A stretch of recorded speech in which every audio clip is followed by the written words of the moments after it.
Hello students, welcome to you government commerce college BCom part third EAFM paper first ग्रामीण विकास एवं सहकारिता CTRD। Topic ग्रामीण विकास की रचना और सब टॉपिक है जवाहर रोजगार योजना। स्ट्रेटेजी प्रोग्राम इसमें जो दिए गए हैं, इसमें नंबर 7वां जो आता है वो जवाहर रोजगार योजना का टॉपिक आता है। 1 अप्रैल 1989 से राष्ट्रीय ग्राम रोजगार योजना तथा ग्रामीण भूमिहीन रोजगार गारंटी कार्यक्रम को मिलाकर ग्रामीण रोजगार का एकल कार्यक्रम शुरू किया गया। इस कार्यक्रम को जवाहर रोजगार योजना JRY की संज्ञा दी गई। प्राथमिक क्षेत्र, इसके कुछ उद्देश्य बनाए गए जो प्राथमिक और सहायक क्षेत्र बनाए गए थे।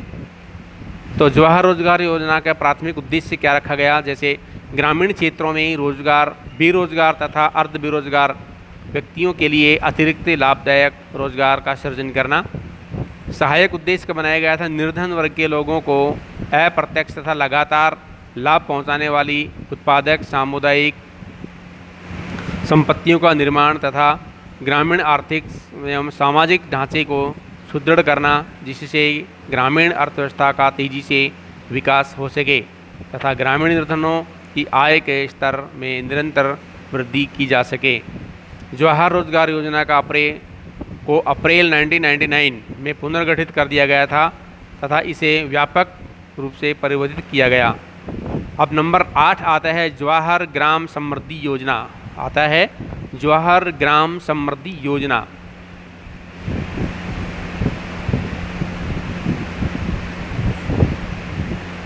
जवाहर रोजगार योजना का पुनर्गठन करके 1 अप्रैल 1999 से इसका नया स्वरूप दिया गया, जिसे JRY जवाहर का नाम जवाहर ग्राम समृद्धि योजना JGSY कर दिया गया।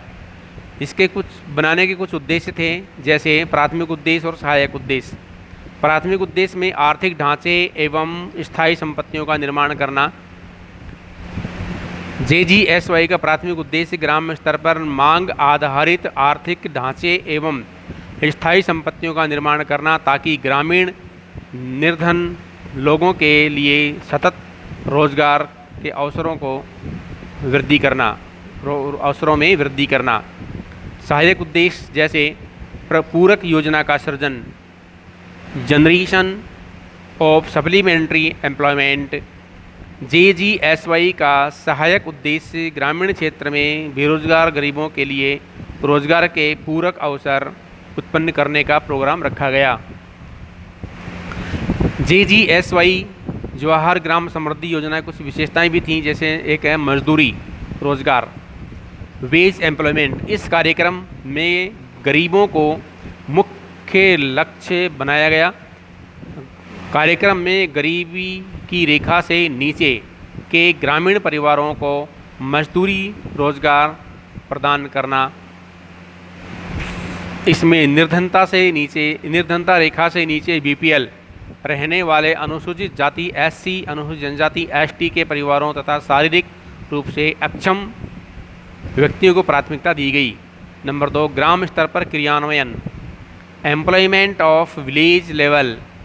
JGSY को पूर्णतः ग्राम स्तर पर लागू किया गया। जिला ग्रामीण विकास अभिकरण DRDA तथा जिला परिषद द्वारा सीधे ग्राम पंचायतों को धन प्रदान किया जाने की सुविधा प्रदान की गई। ग्राम स्तर पर नंबर 3 आता है संस्थाओं का आवंटन। JGSY के अंतर्गत क्षेत्रवार संसाधनों का आवंटन नहीं किया गया, तथापि इस कार्यक्रम के लिए आवंटित कुल धनराशि का 22.5% अनुसूचित जाति, अनुसूचित जनजाति की लाभार्थी योजनाओं के लिए निर्धारित किया गया। वार्षिक आवंटन का 3% भाग विकलांगों के लिए अवरोध मुक्त बुनियादी ढांचे तैयार करने पर व्यय किया गया। JGSY का समय मार्गदर्शन करने, समन्वय करने, निरीक्षण करने, निगरानी करने और समय समय पर रिपोर्ट प्रस्तुत करने का दायित्व जिला ग्रामीण विकास अधिकारी अथवा जिला परिषदों अथवा मध्यमवर्ती पंचायतों को दिया गया। पूर्व प्रधानमंत्री श्री अटल बिहारी वाजपेयी द्वारा 15 अगस्त 2001 को संपूर्ण ग्रामीण रोजगार योजना की घोषणा की, जिससे सितंबर 2001 से शुरू कर दिया गया। 1 अप्रैल 2002 से JGSY एंड EAS का संपूर्ण ग्रामीण रोजगार योजना SGRY में विलय कर दिया गया। अब टॉपिक नंबर 9 आता है रोजगार गारंटी कार्यक्रम, एम्प्लॉयमेंट एश्योरेंस स्कीम। निर्धनता रेखा से नीचे रहने वाले सभी लोगों को जो रोजगार चाहते हैं लेकिन प्राप्त नहीं कर पाते हैं, रोजगार उपलब्ध कराने के उद्देश्य से अक्टूबर 1993 से रोजगार गारंटी कार्यक्रम EAS शुरू किया गया तथा यह कार्यक्रम देश के 1772 पिछड़े हुए विकास खंडों में शुरू किया गया। प्रारंभ में इसे सूखा प्रभावित रेगिस्तानी, आदिवासी एवं पहाड़ी क्षेत्रों के लिए पिछड़े हुए विकास खंडों में लागू किया गया। वर्ष 1997-98 में EAS को देश के सभी 5448 ग्रामीण विकास खंडों में विभाजित क्रियान्वित किया जाने लगा। वर्ष 1999 से 2000 में इस कार्यक्रम का पुनर्गठन करके इसे एकल मजदूरी रोजगार कार्यक्रम सिंगल वेजेज एम्प्लॉयमेंट प्रोग्राम के रूप में क्रियान्वित किया गया। इसे केंद्रीय योजना कार्यक्रम के रूप में लागू किया गया, अतः इसके व्यय का भार केंद्र एवं राज्य सरकारों द्वारा क्रमशः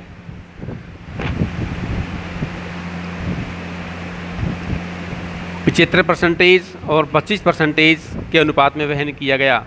सीमांत कृषकों की भूमि पर बागवानी संबंधी गतिविधियों को इस कार्यक्रम के अंतर्गत लाकर इसके कार्य क्षेत्र में विस्तार किया गया।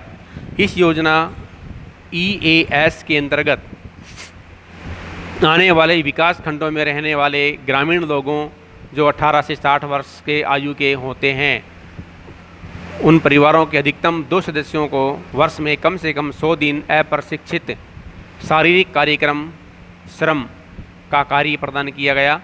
वर्ष 1999 से 2000 एवं 2000 से 2001 में EAS के अंतर्गत क्रमशः 278.6 लाख मिलियन एवं 217.5 मिलियन मानव दिवस रोजगार का सृजन किया गया। वर्ष 2001-2 में 339.2 मिलियन मानव संसाधन दिवस रोजगार सृजन का लक्ष्य रखा गया, जबकि इस वर्ष दिसंबर 2001 तक 93 मिलियन मानव दिवस रोजगार का ही सृजन हो सका था। केंद्र सरकार ने वर्ष 2001-2 में EAS के लिए 1600 करोड़ रुपए का बजट बनाकर प्रावधान रखा गया था। अब टॉपिक नंबर 10 आता है ग्रामीण क्षेत्रों में महिला एवं बाल कल्याण, development of women and child rural area, इसको बोलते हैं ड्वाकरा, DWCRA। ग्रामीण विकास ने सितंबर 1982 में ग्रामीण क्षेत्रों में महिलाओं और बच्चों के विकास की योजना शुरू की। इसका उद्देश्य निर्धारित परिवारों की महिला सदस्यों पर ध्यान केंद्रित करना था ताकि उनकी आमदनी बढ़ाई जा सके। उन्हें ऐसी सुविधाएं उपलब्ध कराना था जिससे वे धन कमाने के काम प्रारंभ कर सके। अप्रैल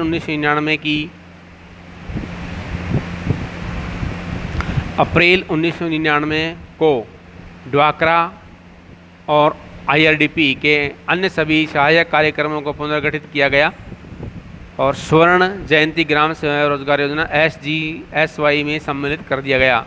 इसे उस योजना के अंदर मर्ज कर दिया गया। वर्ष 1996 से 97 जवाहर रोजगार योजना को पुनः नया स्वरूप प्रदान किया गया, जिसके अब हमारे पास जो योजना आती है नेक्स्ट है 11 नंबर की 10 लाख कुएं की scheme. Million wells scheme 10 lakh कुएं।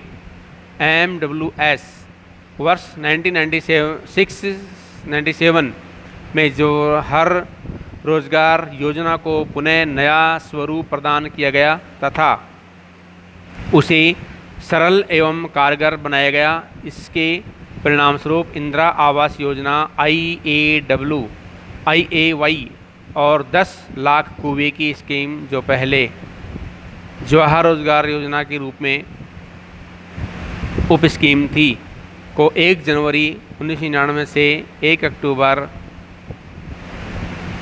1999 से एक अलग कार्यक्रम बना दिया गया। 1 अप्रैल 1999 से MWS को IRDP के अंतर्गत अन्य सहायक कार्यक्रमों की भांति स्वर्ण जयंती ग्राम स्वरोजगार योजना में सम्मिलित कर लिया गया। अब नंबर 12 हमारे पास आता है, इसके अंदर टॉपिक नंबर 12 जो इंदिरा आवास योजना। इंदिरा आवास योजना IAY। इंदिरा आवास योजना का मुख्य उद्देश्य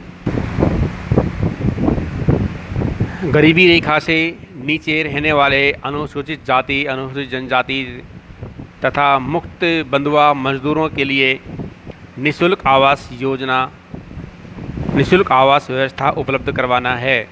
इस योजना को धीरे गैर अनुसूचित जनजाति वाले गरीबी रेखा से नीचे BPL जीवन यापन करने वाले लोगों के जीवन स्तर में सुधार लाने का कार्य किया गया। गैर अनुसूचित जाति जनजाति से संबद्ध ग्रामीण परिवारों को प्रदान किए जाने वाले लाभ कुछ आवंटन के 40% भाग से अधिक न हो। इंदिरा आवास योजना पूर्व में JRY की एक उप योजना थी जिसे 1 जनवरी 1996 में पृथक स्कीम के रूप में क्रियान्वित किया गया। जब से इंदिरा आवास योजना भारत निर्माण के 6 दशकों में से एक घटक है जो कि बहुत ही अच्छा रेस्पॉन्स मिला है। भारत निर्माण के पहले चरण में 2005-06 से लेकर 2008-09 तक के 4 वर्षों में देश भर में इंदिरा आवास योजना के माध्यम से 60 लाख घरों का निर्माण किया गया।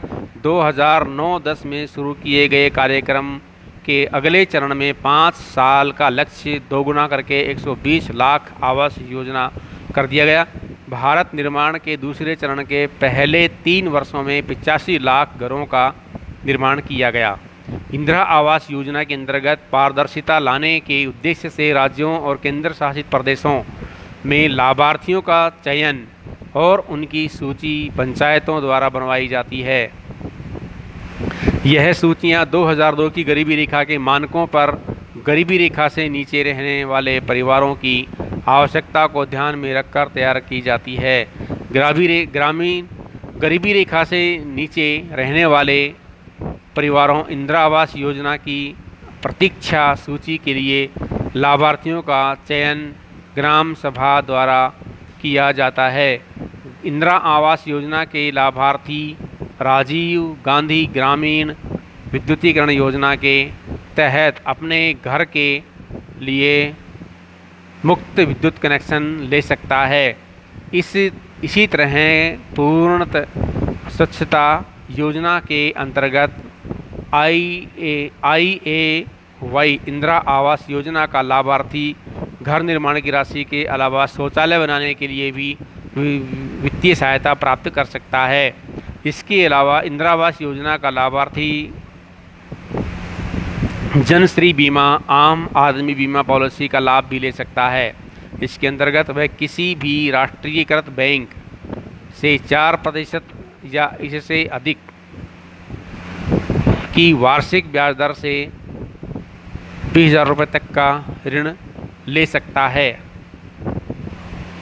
IAY का वित्त पोषण केंद्र और राज्य सरकार 75 और 25 के अनुपात में धन व्यय करते हैं, अर्थात केंद्र 75% धन पेमेंट करता है तो स्टेट 25% उसके धन का पेमेंट करता है।